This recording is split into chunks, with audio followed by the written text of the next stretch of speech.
Halo teman-teman, Assalamualaikum warahmatullahi wabarakatuh. Kembali lagi di channel Solusi Fintech. Seperti biasa, video kali ini saya akan membahas seputar pinjaman online, seputar gagal bayar atau telat bayar di aplikasi pinjaman online. Ya, yang saya akan bahas kali ini adalah gagal bayar di Indodana. DC Lapangan akan menghubungi kantor nasabah yang galbay. Oke, sebelum masuk ke pembahasan, saya ucapkan terima kasih untuk teman-teman yang sudah menantikan video terbaru dan untuk teman-teman yang sudah subscribe di channel ini ya, dan yang baru bergabung, yang baru berkunjung dan menemukan channel ini, jangan lupa di subscribe dan di like dulu videonya agar saya lebih bersemangat lagi untuk membuat video tentang gagal bayar di aplikasi pinjaman online.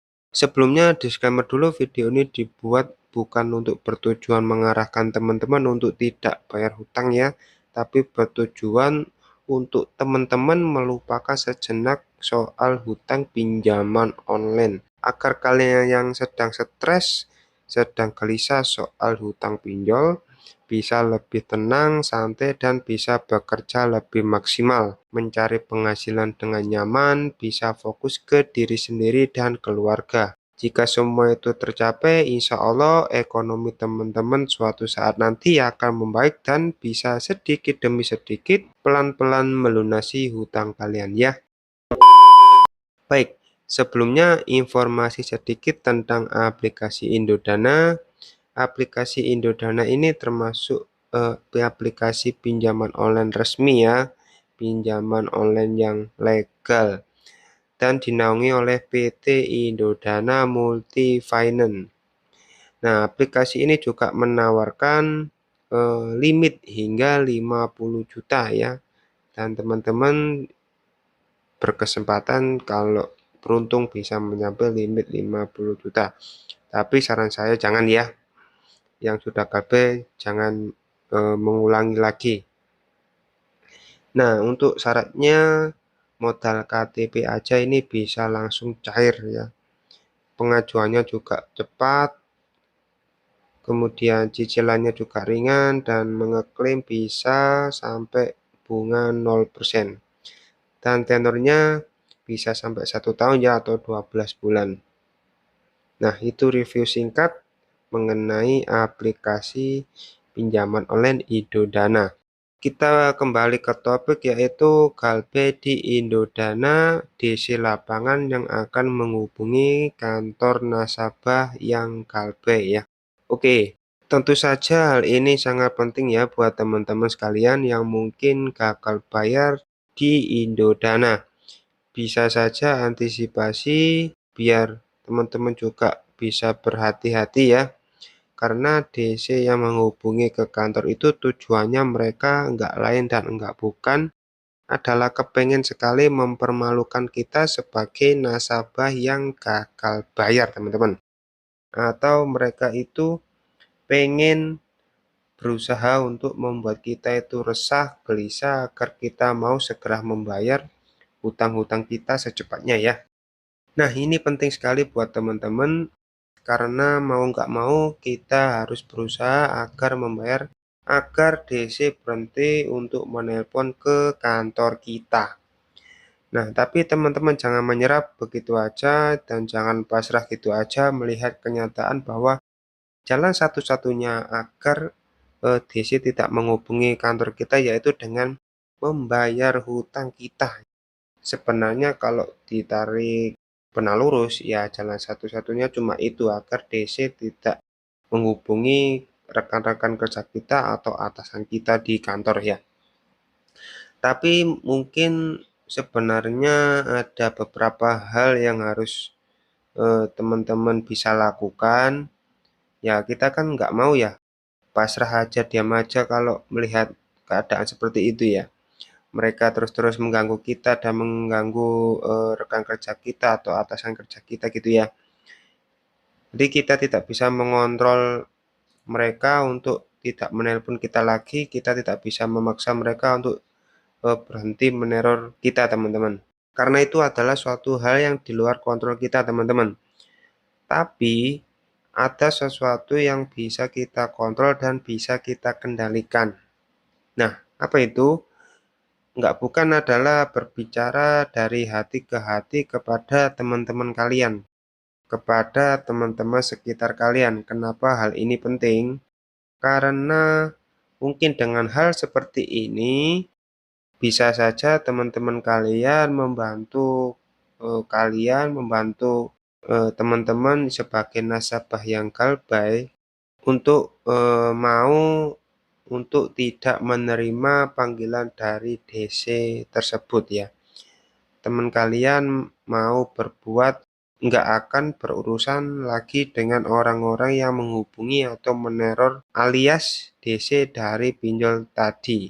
Kalau dapat dari dia misalkan dari DC langsung ditutup aja, nggak usah direspon, nggak usah dijawab dan lain sebagainya, itu lebih baik ya dibandingkan teman-teman cuma diam aja, teman-teman cuma pasrah aja, itu jangan ya.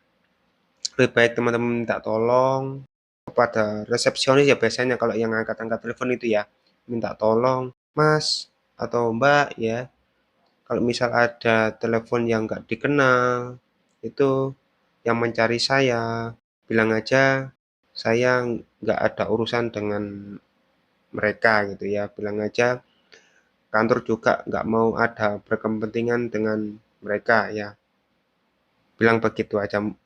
Insya Allah teman-teman kalian mau membantu kalian ya.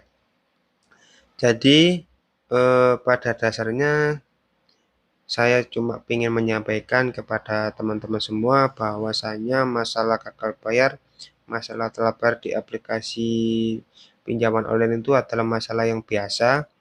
Yang penting teman-teman mengerti bagaimana cara menanggulanginya, ngomong ke atasan, ngomong ke orang-orang kantor, kalau kalian memang sedang ada masalah dan nggak seharusnya pinjol itu menghubungi ke kantor karena memang dilarang oleh OJK, dan teman-teman bisa bilang kalau ada pinjol tersebut yang menghubungi kalian bisa langsung ditutup atau dimatikan aja ya.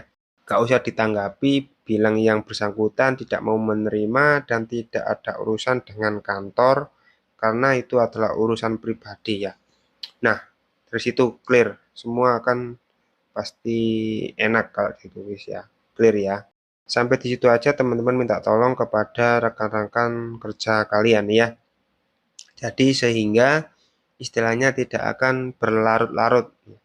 Dan juga mereka oknum DC juga akan merasa sia-sia kalau terus-terusan menghubungi kantor, karena orang-orang di kantor teman-teman sudah tahu dan mau membantu kalian ya, untuk apa ya, untuk tidak menerima telepon dari mereka yaitu oknum DC.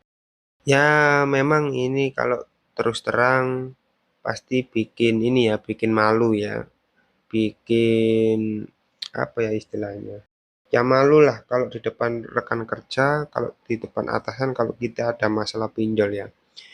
Tapi ya lebih baik kita jujur, lebih baik kita seakan-akan curhat, meminta saran dan lain sebagainya, dan mereka tentu saja pasti akan apa ya, akan mau kok, tentu saja teman-teman, pasti mereka akan mau.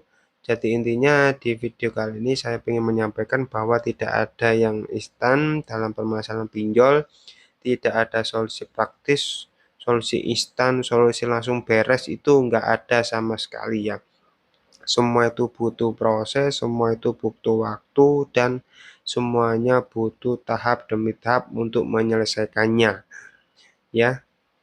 Jadi saya harap teman-teman bisa kuat, bisa apa ya, bisa tegar lagi ya, perbanyak doa, perbanyak ibadah ya, dan jangan sekali-sekali gali lubang tutup lubang teman-teman ya. Jangan sekali-sekali gali lubang tutup lubang untuk melunasi hutang-hutang pinjol, karena itu akan menjadi bumerang kepada kalian. Bukan hutang yang semakin lunas, bukan masalah yang semakin beres, yang ada malah sebaliknya, hutang kalian akan menumpuk, masalah kalian akan banyak, dan kalian akan tambah tidak tenang nanti ke depannya ya. Jadi pesan saya, galbay, beritahu teman-teman untuk tidak menerima telepon dari siapapun yang nomor tidak dikenal ya. Dan jangan galau bang tutup lubang, perbanyak ibadah, perbanyak doa ya. Insya Allah itu akan bikin teman-teman membaik ke depannya. Oke, sekian kurang lebihnya yang saya sampaikan. Semoga bermanfaat untuk teman-teman semua. Maaf bila ada salah-salah kata waktu penyampaian ya. Saya pamit undur diri dan wassalamualaikum warahmatullahi wabarakatuh.